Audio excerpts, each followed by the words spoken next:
Welcome to Built to Finish. I'm your host, Stephen Pivnik. Join me each week as we explore the journeys of audacious goal setters. This includes experienced founders, CEOs, and entrepreneurs sharing pivotal moments that propel their success. We'll also be talking with endurance athletes who push the limits of physical and mental ability. This show is brought to you by Accresis, offering tailored, high-impact advisory services to help founders get to their finish line with a strategic acquisition or majority investor recapitalization. Let's get started. Welcome back to another episode of Built to Finish. I can't wait to talk with today's guest. She is a global keynote speaker, sports diplomat, and mental performance coach. As a performance coach and professional speaker, she has transformed organizations all over the world, including the Minnesota Vikings, the Human Rights Campaign, the Chamber of Commerce Foundation, Qualcomm, Lifetime Television, the American Staffing Association, and schools and universities all over the country. She is the author of Raising Tomorrow's Champions, an extraordinary parenting and life lessons book as told through the eyes of the greatest women's soccer players of all time. She's a former pro soccer player for the Washington Spirit of the American National Women's Soccer League.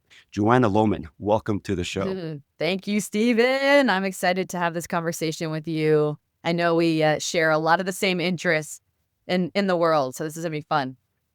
Yes, we do. It definitely will be fun. So, professional soccer player. Yes. It's not often I get to speak to a professional soccer player. Can you give the audience just a little bit of background on how you became a professional soccer player and what that journey was like for you? Absolutely. I wish we had time. I could give the entire history of the women's national team and of women's soccer, but we will keep it short and sweet. I grew up, as your quintessential tomboy. I came alive on the playgrounds and with a ball at my feet. And I always joke that, in the words of Bruce Springsteen, I was born to run. And my mom will tell you I was born to run even in the womb. And so with an older brother and also friends who were mostly boys, I played every sport imaginable. And soccer was a sport that I really thrived in. I loved chasing a ball. I was like the human version of a golden retriever. I was relentlessly happy just being a part of a team, working towards a common goal, being the engine that just kept running. And it was a sport that, in all honesty, like meritocracy, I climbed the linear ladder of success. I was that naive at a young age to really believe that life was a meritocracy. And so I was able to work at skills and then master them and then make a better team and then another team. And so I went from making my state team, state of Maryland, to making the regional team, which is the Northeast, to, by the time I was 18 years old, making the youth national teams. And as we know from brain science and also just from human nature, it feels so good to continue to master new skills, to continue to unlock different levels of performance within ourselves. And I fell in love with that process. So for me, it was never about a college scholarship or a medal or a trophy or some sort of destination.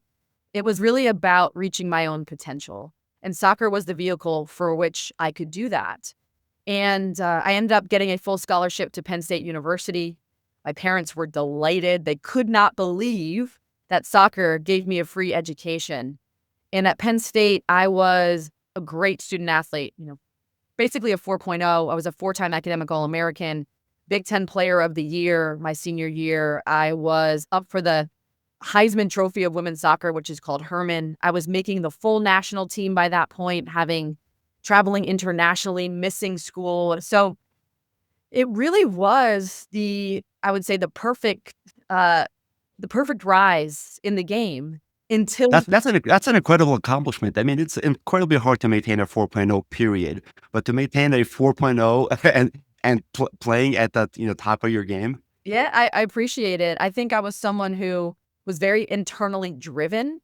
I don't know necessarily if that was nature, nurture, a combination of both, but it was something that I wanted to excel in the classroom and I wanted to excel on the field. And they are mutually beneficial, right? If you can manage your time, if you can get your homework done, if you can do well in class, it really propels you on the field because you are a happier, healthier person.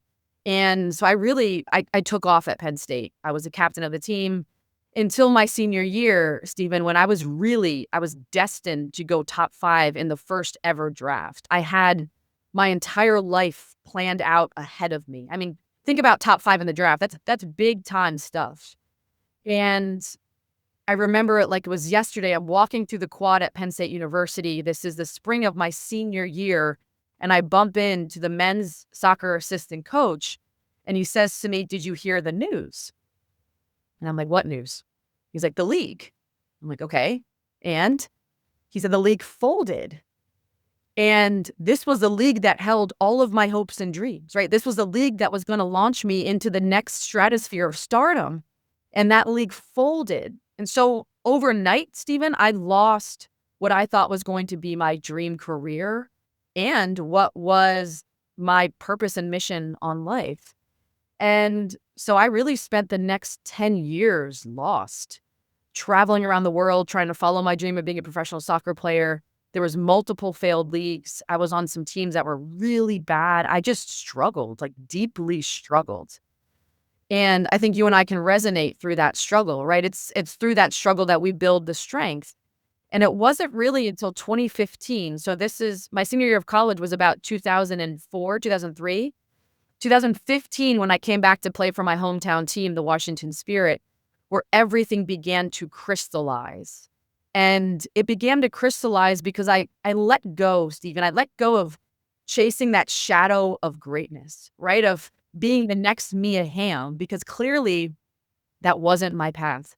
Whether it be circumstance, whether it be talent, whether it be the combination of the both, I had to admit to myself that, okay, I'm not going to be the next Mia Hamm. And releasing that weight of trying to be the greatest allowed me to find my own greatness. And it allowed me to lean into whatever my unique role was on this team. I just wanted to be my best. Who cares about being the best? And that was an unlock for me, both in sport and in business, that you don't have to be the greatest to be great. And I really think that's a message people need to hear now because we're so obsessed. Americans are so obsessed with being the GOAT, the best, the absolute greatest, right? Perfection is the goal.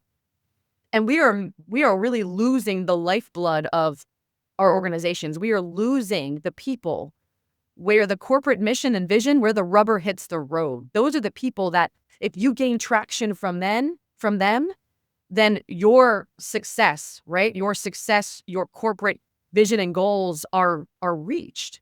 And so for me personally, those were the best years of my career because I didn't care if I played 2 minutes, 90 minutes of the game. I didn't care where I played. I just thought to myself, focus on being your best at your specific role, consistently commit, and boom, man, like it took off for me those couple of years, Stephen.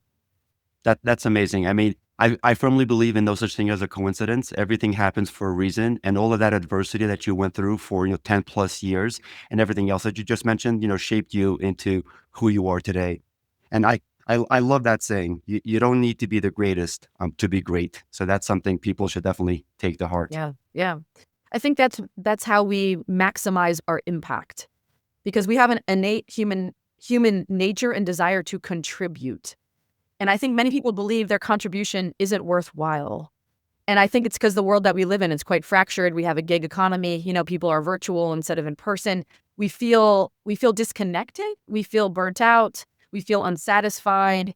And so we really need to reach that middle core, those impact players within our companies to get that corporate-wide traction. Otherwise, you're just preaching to the choir, right? You're trying to impact through your C-suites. And we don't necessarily need to motivate those people. They're already self-motivated, right? We need to hit that middle core of the company in order for us to reach what are, I think, our objective goals. And so that's something I do now is travel around the country and speaking to organizations and how do we motivate those people who are so important where the rubber hits the road. How do we get those people to believe in and buy into what we are doing as a company? No, I think that's a wonderful message to deliver, and I'm sure it's as evidenced by the introduction. You've impacted a ton of organizations and will continue to do so. So I can ask you soccer questions forever, but let's get to your book and some of your advocacy work. So, in Raising Tomorrow's Champions, you highlight a lot of lessons that you've personally learned and from other professional soccer players. In writing the book, was there any like really inspiring story that surfaced for you during that project? How much time do we have? There are so many stories that I wish we could share, and I think you're gonna resonate with this, Stephen. As an endurance athlete, as someone who understands that climbing a mountain, you start at the bottom and it's step by step, it's there are some subtle moments in women's soccer history that I deeply appreciate now because of these interviews. I'll give you one example. Michelle Akers, who was FIFA Player of the Century for the 20th century. So, in my opinion, the greatest of all time. She is the only player who was on the first ever iteration of the women's national team in 1985 that also played in the 1999 Women's World Cup, which was the watershed moment for women's soccer. So she is the connecting piece. And she told a story about when she was in elementary school and her teacher gave the students a project of what do you want to be? Who do you want to be when you grow up? So Michelle Akers goes home. She builds this project and it's her day to present. So she gets up in front of the class. She's so excited to give this presentation to really kind of let people know what she discovered. And so she's up there and she says, I want to be Mean Joe Green from the Pittsburgh Steelers.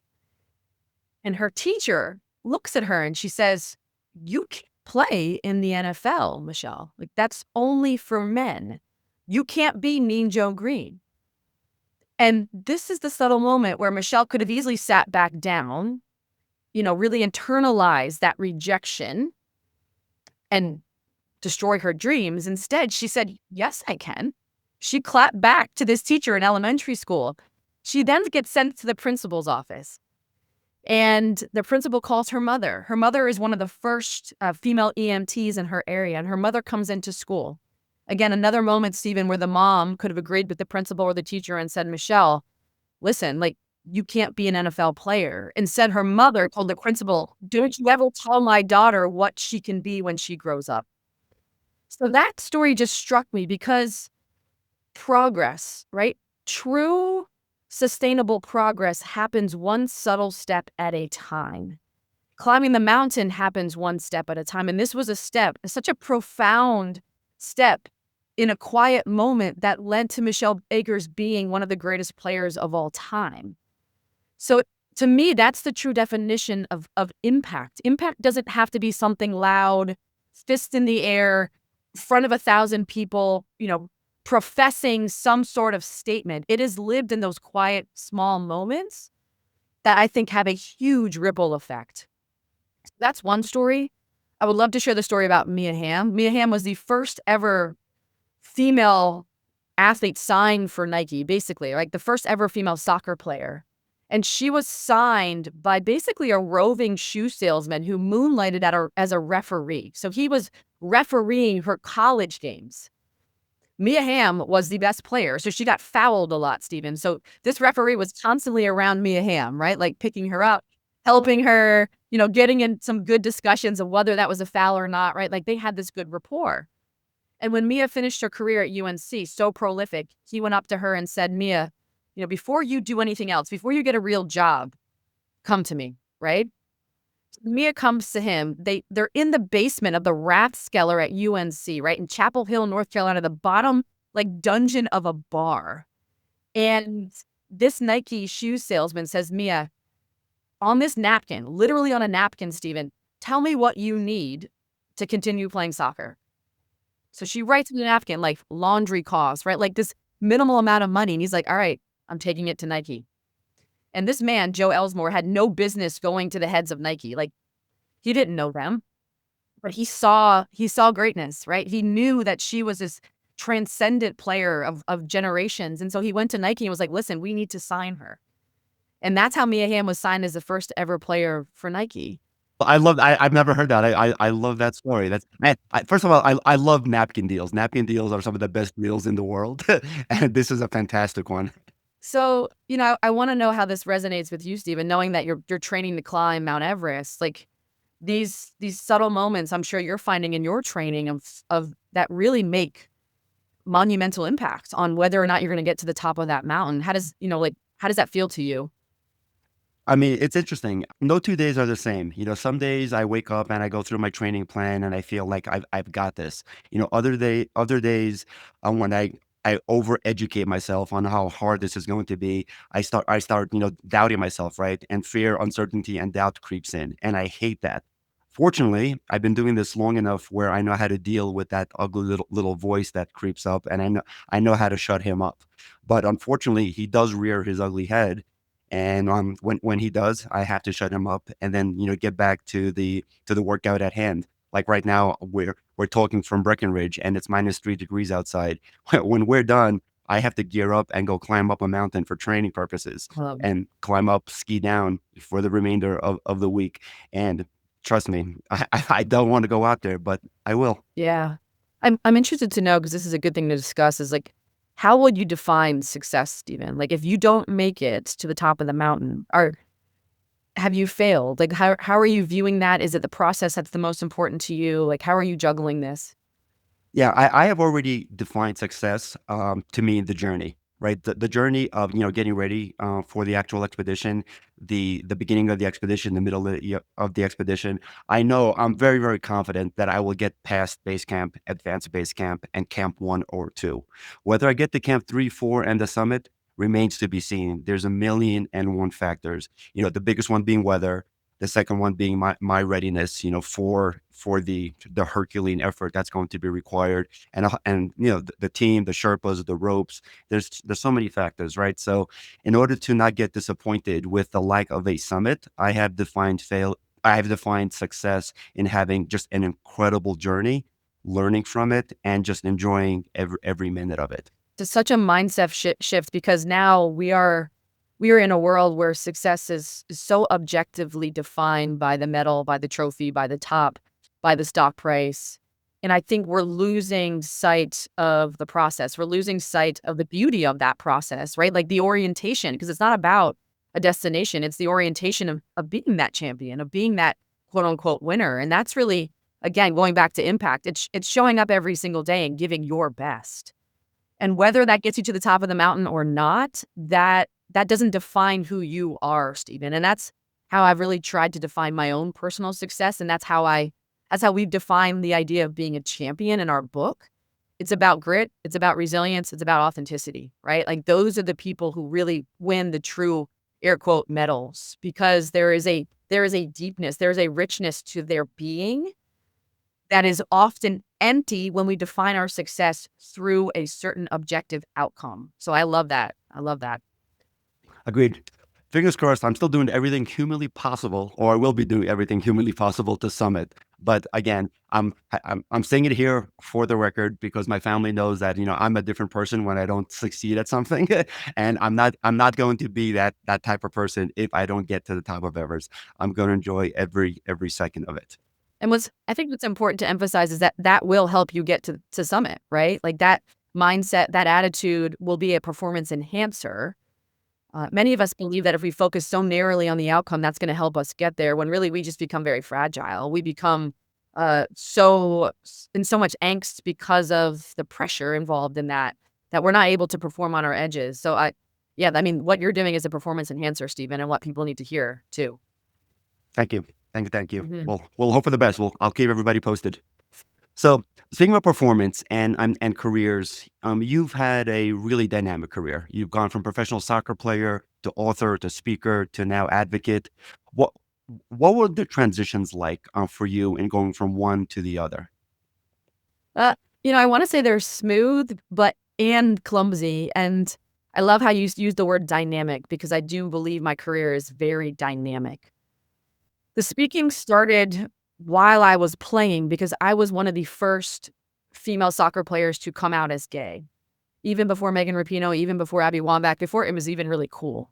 And so I was asked to speak on my experience as a gay athlete, and how do we create change in this environment so more people feel safe to speak their truth.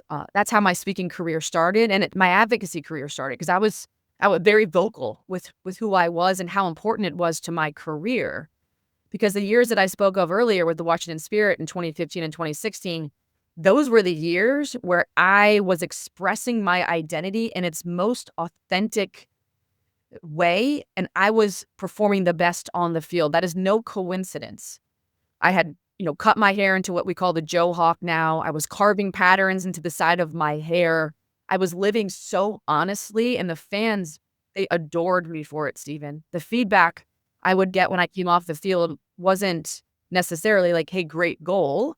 It was, thank you for being who you are because you're giving me the strength to come out to my parents. And I think you and I are both people who exist for a deeper purpose and meaning. And when we talk about it's always bigger than the game for me. So the goals, yes, they are very important, but to hear that, right? To hear that you're changing someone's life, that is a sense of purpose that goes way deeper than a 24/8 goal, right? That is a goal of bettering humanity. And so I think playing for that purpose really, I think, again, was a performance enhancer for me because I knew I was never defined by one performance. And when I was able to retire, I knew I had so much to contribute off the field. So I didn't look back. I didn't feel like, I wish I was still playing because I knew my advocacy work, my sports diplomacy work, where I was using soccer as a vehicle for change around the world in some very, I would say, low economic areas where young women barely have the opportunity to do anything involving sports. They barely have shoes. Like I was changing lives in that sense. And it gave my life even more purpose. It expanded my definition of impact again from this narrow view of excellence to, wow, look what we can do simply by putting a pair of shoes on a young woman's feet. So, it's interesting because sometimes I can feel like I'm too diversified. Like, what does Joe do? And then there's other moments where I'm okay just like being this octopus who has eight arms and three hearts and Hey, and an octopus is one of the smartest animals on the right. planet. So there's nothing wrong with comparing yourself to an octopus. That's fantastic. That's how I'm looking at it. And it does pose its challenges at moments, but I don't know if I would be happy otherwise, if that makes sense. No, it makes total sense. It makes total sense. So going back to young athletes and like shaping their futures and their careers, obviously, parents and coaches play a huge role. And you're obviously playing a massive role in this as well. What are some of the common mistakes that you see are being made in youth sports today? The first is sport specialization. We have this myth that playing one sport from the age that we are 6 is going to lead to mastery and greatness, when actually it's sport diversification that does that. If you really study the best athletes of all time, they played a multitude of sports growing up. Why? One, you're not pounding the same muscle groups 365 days of the year. And so your body builds up a deeper amount of strength. 2, you have a variety of stimuli. So I'll give you an example. I was a great header in my career. I'm 5'4", Stephen. Like I should not be a great header.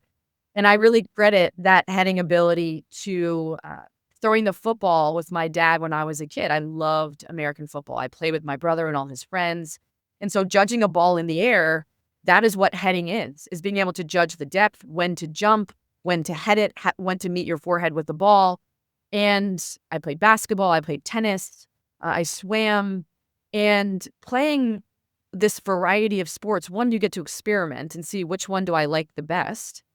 And then 2, you're building this wholeness to your athleticism and to your identity so you don't have a performance-based identity. You know that you aren't fragile and rigid in terms of how you show up in the world, because we are raising a generation of athletes now where when they step up to strike a soccer ball, Stephen, it is life or death for them because it is how they define their identity. It is how they define their self-worth.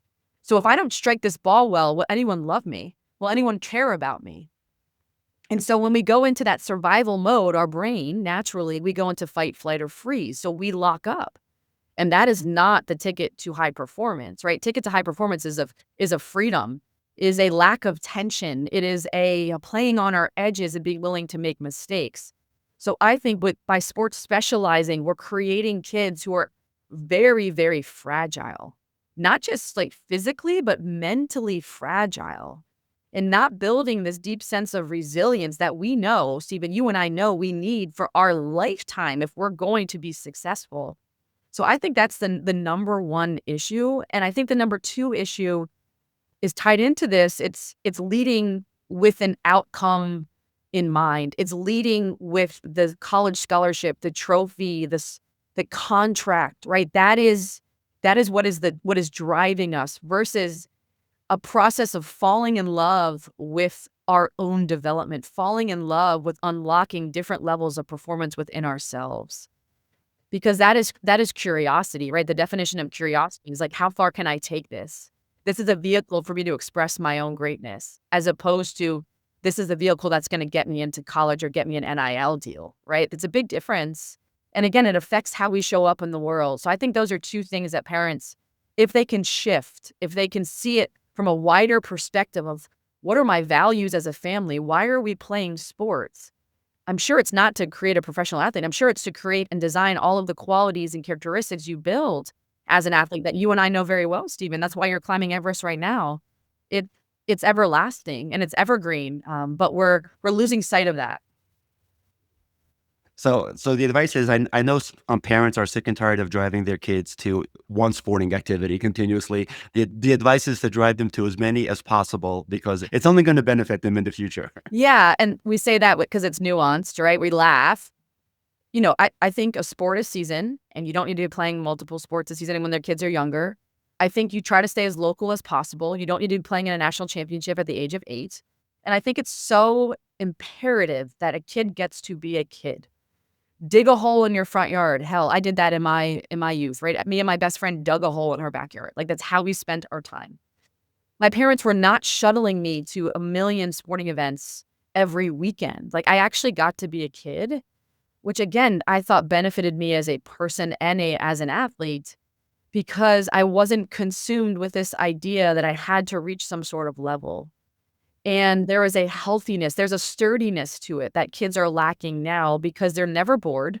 They never get a chance to just sit around and be a kid. They never get a chance to relax. They are so overextended that I'm concerned for their emotional well-being, and we're seeing it in the data and science is that kids are anxious, depressed, and they really lack, I think, joy and happiness in their lives. And that I think parents and coaches are the gateway to that joy, and we're sadly closing that gate. Yeah, I think another thing that contributes to the lack of happiness is this desire, or there's this need, or this pressure to conform, right, to what other people think they need to be or what they need to become. You've obviously had, no issue whatsoever in standing out for yourself and for what you believe in. Is there any specific advice you can offer to parents and to children to relieve them from this pressure of conformity and to really be their true selves? Yeah, it's a really great question. I think it starts with your values.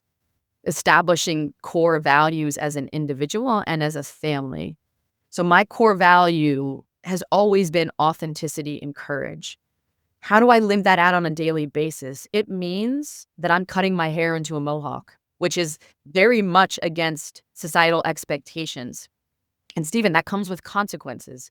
When I walk into a women's bathroom, I get stared at. People often think that I'm in the wrong bathroom. If I walk into a women's locker room, it is incredibly uncomfortable. If I go through TSA at the airport, it is like a gender war zone. It is awkward, and that's okay because that's how I'm choosing to live my life. I want to be that trailblazer. So if someone walks behind me, their path can be wider and more comfortable. So understanding that if we live in our values, it will require us to defy expectation many times because society has created a world with very restrictive boxes of what our identity can be. And we are bending our body and breaking our souls to fit into these restrictive boxes. So you have to, one, establish what are your core values? And two, who do you want to be? This is through journaling, Stephen. This is through meditation. This is through deep conversation. This requires deep self-reflection, which is often uncomfortable, right? It's not going to happen when we're on our phones. If anything, when we're on our phones, we're getting messages of everything else we should be, but what we want to be. You have to sit with yourself and your own thoughts. Who do I want to be? And that's always changing. That's fine. And then you want to understand, what are my core values to be that person? And how do I live in that truth each and every day? And it may require some hard actions and hard decisions like I just spoke on. But when we live in our values and we speak our truth, we are happier people with deeper satisfaction and enjoyment and meaning. And those are the 3 key elements to happiness. So that's what I recommend for people. And really, it's to stay off of social media, Stephen, like to limit that as much as possible, because we're getting so many messages of what we should be, of what we could be, all of those negative influences. And science and data shows we come away from those feeling worse about ourselves. So sit down, do the hard damn work of like, who do I want to be and why? And then as much as you can, try to take the daily actions to live in that truth. No, that is a fantastic way to end the show. Joanna, thank you so much for being on the show. Your stories are so inspirational. You've offered so much practical advice on how people can be their true, authentic self, both adults and their children. I really appreciate you coming on the show today. Thank you, Stephen. Thank you for giving me a platform to share my message and hopefully raise more champions. Absolutely. So you are a sought after keynote speaker. I've heard you speak. I think your message is incredible. You also run an incredible youth program for up and coming young athletes. How do people get in touch with you if they would like to get more information? Yeah, thanks for asking that. The simplest way would be to go to my website, which is joannalohman.com, JoannaLohman.com. And also follow me on LinkedIn. That's my favorite platform of sharing my life lessons, of sharing my own experiences of grit, authenticity, these lived out moments. So I would really encourage people to follow me on LinkedIn, check out my website. My email's on the website. Please contact me. I really, this is all about doing it together, Stephen. We're all, relationships are the lifeblood of our world. And so please connect with me, reach out. I love doing hard shit with good people. So let's do it. Doing hard shit with good people. I can attest to the quality of your LinkedIn posts. I read them daily. Thank you very much for putting the time to getting those messages out there. Super important messages, and I really enjoy them. Again, thank you so much for being on the show. Thank you to all the listeners and watchers for tuning in to this episode of Built to Finish. If you've enjoyed this show, please do like and subscribe. And if you found the information shared by Joanna useful to somebody, please do forward this episode to them. Thank you very much again. That's a wrap for this episode of Built to Finish. Thank you for tuning in. For show notes and more details, head over to podcast.stephenpivnik.com. Special thank you to our sponsor, Accresis, offering tailored, high-impact advisory services that help founders get to their finish line with a strategic acquisition or majority investor recapitalization. Catch you next week.